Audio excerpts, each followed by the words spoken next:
آج صبح وہ خود یہاں آ کر اسے اپنے ساتھ لے گئی تھی۔ اسے یہ خبر سن کر بہت صدمہ ہوگا اور ابھی تک امی کی قبر پر ہر روز جایا کرتی ہے، اور اب یہاں تک کہہ کر وہ ایک ٹھنڈی آہ بھر کر خاموش ہو گیا۔ زبیر نے مغموم لہجے میں پوچھا، آپ کی والدہ کب فوت ہوئیں؟ انہیں فوت ہوئے 2 مہینے ہو چکے ہیں۔ ابا کے حج پر جانے کے بعد وہ 6 مہینے موسم بخار میں مبتلا رہیں، لیکن ان کی موت کا باعث ابا جان کا لاپتہ ہونا تھا۔ وہ صبح اور شام مکان کی چھت پر چڑھ کر سمندر کی طرف دیکھا کرتی تھیں۔ جب دور سے کوئی جہاز نظر آتا تو ان کے چہرے پر رونق آ جاتی۔ وہ مجھے خبر لانے کے لیے بندرگاہ کی طرف بھیجتیں، اور جب میں مایوس لوٹتا تو دور سے میری شکل دیکھتے ہی ان کی آنکھیں پتھرا جاتیں۔ زندگی کی آخری یہ شام ان میں زینے پر پاؤں رکھنے کی ہمت نہ تھی۔ ان کے اصرار پر ہم ان کی چارپائی چھت پر لے گئے۔ وہ تکیے کا سہارا لے کر دیر تک سمندر کی طرف ٹکٹکی باندھ کر دیکھتی رہیں۔ بدقسمتی سے ہمیں اس دن کوئی جہاز بھی دکھائی نہ دیا۔ میں نماز مغرب کی اذان سن کر نیچے اترا اور یہاں سے نزدیک کی ایک مسجد میں چلا گیا۔ جب واپس آیا تو وہ آخری سانس لے چکی تھیں، ان کی آنکھیں کھلی تھیں اور ایسا معلوم ہوتا تھا کہ دور افق پر کسی جہاز کو دیکھ رہی ہیں۔ ناہید نے مجھے بتایا کہ ان کے آخری الفاظ یہ تھے، ناہید تمہارے ابا آئیں گے اور ضرور آئیں گے، وہ بے وفا نہیں، میں بے وفا ہوں جو ان کا انتظار نہ کر سکی۔ زبیر نے اپنی 22 سالہ زندگی میں تیروں اور نیزوں کے سوا کچھ نہ دیکھا تھا۔ وہ ایک نڈر ملاح تھا اور فقط طوفانوں سے کھیلنا جانتا تھا۔ اس کی زبان میٹھے اور شیریں الفاظ سے ناشنا تھی۔ خالد کی باتوں سے بے حد متاثر ہونے کے باوجود وہ تسلی اور تشفی کے موزوں الفاظ تلاش نہ کر سکا۔ وہ صرف اتنا کہہ کر خاموش ہو گیا، خالد مجھے ان کے حسرتناک انجام کا بہت دکھ ہے، کاش میں تمہارے حصے کا بوجھ اٹھا سکتا۔ علی بھاگتا ہوا واپس آیا اور کہنے لگا، وہ آ رہی ہیں۔ زبیر کی نگاہیں نادانستہ باہر کے دروازے پر مرکوز ہو کر رہ گئیں۔ ناہید آئی اور دور سے اپنے بھائی کے ساتھ ایک اجنبی کو دیکھ کر جھجکی، رکی اور چہرے پر نقاب ڈال لیا۔ ایک لمحہ کے توقف کے بعد وہ آہستہ آہستہ قدم اٹھاتی ہوئی آگے بڑھی۔ زبیر کو ایک دلگداز آواز سنائی دی، کیا یہ سچ ہے کہ ابا جان؟ فکرے کا آخری حصہ ہچکیوں میں تبدیل ہو کر رہ گیا۔ زبیر نسوانی حسن و وقار کی ایک غیر فانی جھلک دیکھ چکا تھا۔ اس کی نگاہیں اس کے لیے تیار نہ تھیں، اور بیشتر اس کے کہ ناہید کا چہرہ نقاب میں چھپتا اس کی نگاہوں کا رخ بدل چکا تھا۔ وہ سامنے دیکھنے کے بجائے نیچے دیکھ رہا تھا۔ زبیر میں غایت درجہ کی حیا والدین اور ماحول کی تربیت کا نتیجہ تھی، اور اس کے علاوہ اس کے کردار کی سب سے بڑی خوبی حد درجہ خود اعتمادی تھی۔ وہ لڑکپن میں اپنے باپ کے ساتھ دور دراز کے ممالک میں چکر لگا چکا تھا۔ اوائل شباب میں اسے ایک تجربہ کار جہاز ران مانا جاتا تھا، اور دور دراز کے ممالک میں غیر اقوام کی ان شوخ و طرار لڑکیوں کو دیکھ چکا تھا جو متاثر ہونے والی نگاہوں کی تلاش میں پھرتی ہیں۔ شام اور فلسطین میں بے شمار بے باک نگاہیں اس کے مردانہ حسن کا اعتراف کر چکی تھیں، لیکن اس دور کے عام نوجوانوں کی طرح وہ نگاہیں نیچے رکھنے کا عادی تھا۔ زبیر جہاز پر سفر کے دوران دلیپ سنگھ سے ہر عرب بچے کے متعلق سوالات پوچھ کر اپنے ذہن میں ان کی خیالی تصویریں بنا چکا تھا۔ دلیپ سنگھ سے ابوالحسن اور اس کے بچوں کے متعلق جو کچھ وہ سن چکا تھا، اس سے اس کا اندازہ یہ تھا کہ ابوالحسن کے بچے شکل و شباہت اور عادت و اطوار میں باقی تمام بچوں سے مختلف ہوں گے۔ یہ اس کی دلچسپی کی پہلی وجہ تھی۔ پھر خالد کی زبانی جو کچھ اس نے سنا، اس کی دلچسپی میں اضافہ بھی ہو گیا، اور اس کے بعد جب علی ناہید کو بلانے کے لیے گیا تو سب کا دلچسپی کے ساتھ ایک ہلکی سی خلش کا بھی اضافہ ہو گیا۔ لیکن اس کی دلچسپی کی سب سے بڑی وجہ یہ تھی کہ وہ اس کی قوم کی ایک ستم رسیدہ لڑکی تھی۔ ناہید نے پھر کہا، مجھے جواب دیجیے، کیا یہ سچ ہے؟ آپ مجھ سے کیا چھپانا چاہتے ہیں؟ میں سن چکی ہوں۔ خالد نے اٹھ کر آگے بڑھتے ہوئے جواب دیا، ناہید، تقدیر کے سامنے کسی کا بس نہیں چلتا۔ زبیر نے اسے تسلی دینے کی کوشش کرتے ہوئے کہا، مجھے افسوس ہے کہ میں آپ کے پاس کوئی خوشی کی خبر نہیں لا سکا۔ ناہید کوئی اور بات کیے بغیر مکان کی طرف چل دی اور چند قدم آہستہ آہستہ اٹھانے کے بعد بھاگ کر کمرے میں داخل ہو گئی۔ خالد ایک لمحہ کے لیے تذبذب کی حالت میں کھڑا رہا، بالآخر زبیر کی طرف دیکھ کر بولا، میں ابھی آتا ہوں۔ خالد بھاگ کر ناہید کے کمرے میں داخل ہوا۔ ناہید بستر پر منہ کے بل پڑی ہچکیاں بھر رہی تھی۔ خالد نے پیار سے اس کا بازو پکڑ کر سر پر ہاتھ پھیرتے ہوئے کہا، ناہید، صبر سے کام لو۔ علی زبیر کے پاس تھوڑی دیر بے حس و حرکت کھڑا رہا، پھر آہستہ آہستہ قدم اٹھاتا ہوا کمرے کے دروازے تک پہنچا۔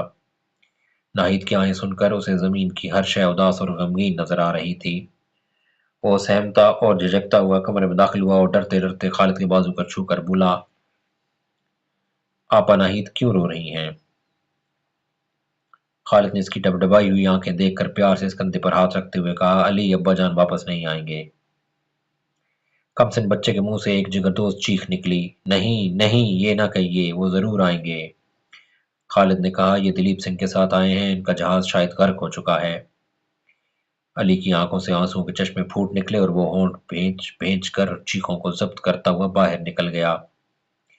وہ دل کا بوجھ ہلکا کرنے کے لیے کسی ایسی جگہ جانا چاہتا تھا جہاں اس کی آواز سننے والا کوئی نہ ہو، لیکن باہر نکلتے ہی اس نے پڑوس کے بہت سے لوگ اپنے گرد جمع کر لیے۔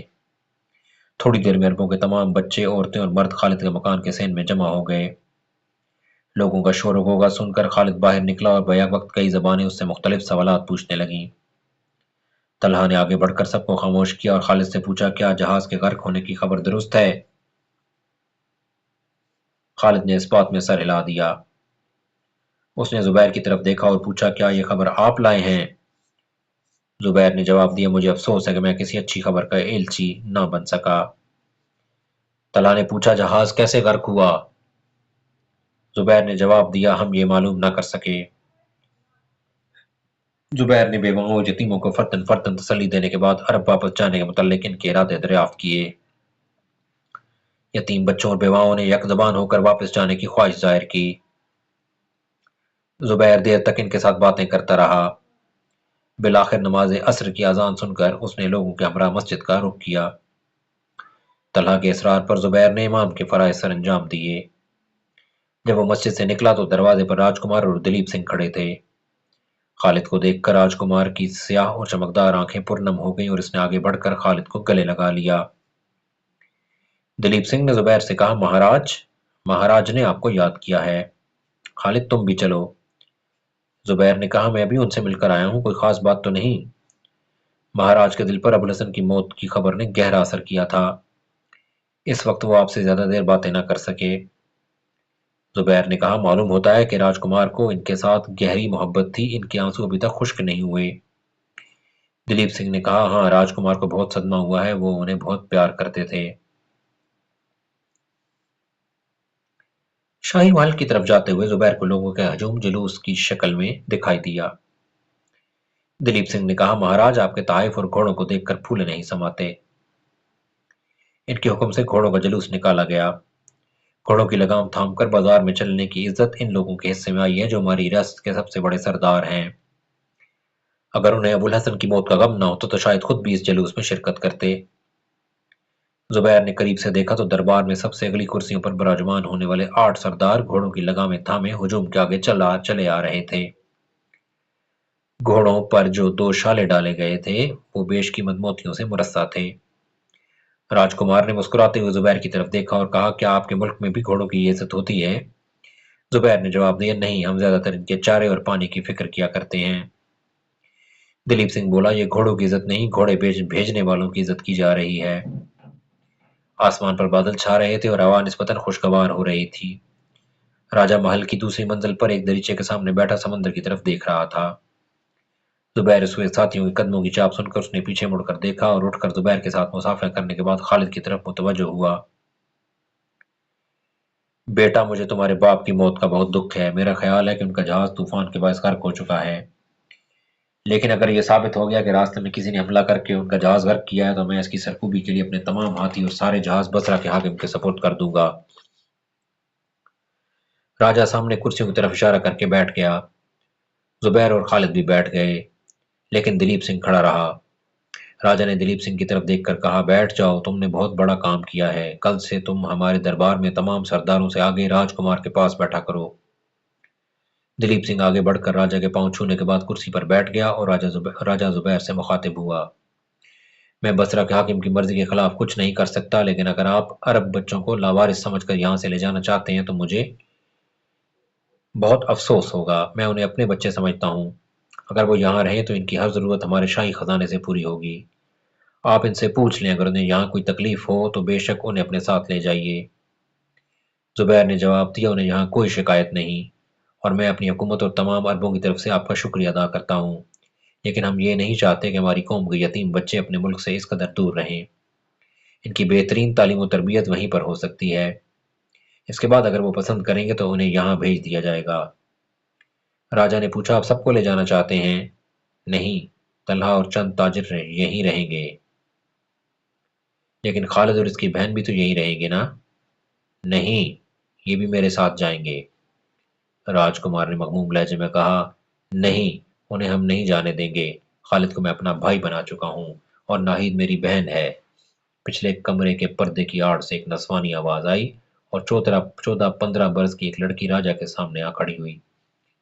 اس کا رنگ راج کمار کی طرح سانولا تھا، لیکن چہرے کی نقوش اس کی نسبت تیکھے، آنکھیں خوبصورت اور چمکدار تھیں۔ اس نے خالد کی طرف دیکھا اور کہا، بھیا تمہیں ماتا جی بلاتی ہیں۔ خالد اٹھ کر دوسرے کمرے میں چلا گیا اور لڑکی نے چلتے چلتے راجا کی طرف دیکھا اور کہا، پتا جی آپ ان کی باتیں نہ سنیں۔ راجا نے زبیر کی طرف دیکھ کر کہا، دیکھا آپ نے؟ زبیر نے کہا، بہت اچھا، میں ان کی مرضی پر چھوڑتا ہوں۔ خالد تھوڑی دیر بعد سر جھکائے واپس آ کر اپنی جگہ پر بیٹھ گیا۔ راجا نے پوچھا، بیٹا انہوں نے یہ فیصلہ تم پر چھوڑ دیا ہے، اب تم بتاؤ تم یہاں رہنا چاہتے ہو یا نہیں؟ خالد نے جواب دیا، آپ کے ہم پر بہت احسانات ہیں، اگر میرے پیش نظر دنیا کا کوئی آرام ہوتا تو میں آپ کا ساتھ کبھی نہ چھوڑتا، لیکن اس وقت ہماری قوم دور دراز کے ممالک میں جہاد کر رہی ہے اور میری رگوں میں ایک مجاہد کا خون ہے۔ میں نے سنا ہے کہ موجودہ وقت کی ضرورت کا احساس کرتے ہوئے مجھ سے کم عمر کے لڑکے بھی جہاد پر جا رہے ہیں۔ میں اس سعادت سے محروم نہیں رہنا چاہتا۔ راجا کچھ دیر سر جھکا کر سوچنے کے بعد بولا، بیٹا تم ابو الحسن کے بیٹے ہو، اگر تم ارادہ کر چکے ہو تو مجھے یقین ہے کہ تمہیں دنیا کی کوئی طاقت نہیں روک سکتی۔ خوش نصیب ہے وہ قوم جس کی مائیں تمہارے جیسے بچے جنتی ہیں۔ خالد نے کہا، میں چاہتا ہوں کہ آپ مجھے خوشی سے اجازت دیں۔ راجا نے جواب دیا، ابو الحسن کے بیٹے کی خوشی میری ناراضگی کا باعث نہیں ہو سکتی۔ ناظرین و سامعین، یہاں پہ قسط نمبر 4 کا اختتام کرتے ہیں۔